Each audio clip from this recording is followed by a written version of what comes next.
Zambia's foreign minister has announced his resignation in a scathing Facebook post, denouncing the country's path of insatiable greed and shame. Harry Kalaba, pictured in 2015, has quit his cabinet role. Henry Kalaba said his decision was prompted by the swelling levels of corruption perpetrated by those who are expected to be the solution.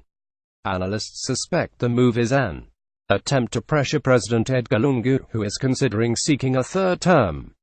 There is currently a two-term limit in the Zambian constitution. Mr. Lungu, who has been accused of being increasingly authoritarian by his critics, is arguing in the courts that he could stand for a third term, as he only served part of his first term following the death of his predecessor, Michael Sata. Mr. Kalaba, an MP for the governing Patriotic Front (PF), is said to be a possible candidate for the 2021 presidential election, should Mr. Lungu step aside, Reuters news agency reports. People have started realizing that they will not get nominated as long as Lungu insists on standing.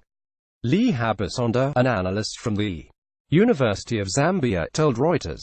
However, Mr. Kalaba did not refer to his presidential ambitions in the Facebook post, instead focusing on what he says is growing corruption at the highest level, as well as his desire to serve his country and its people over a position, party or person.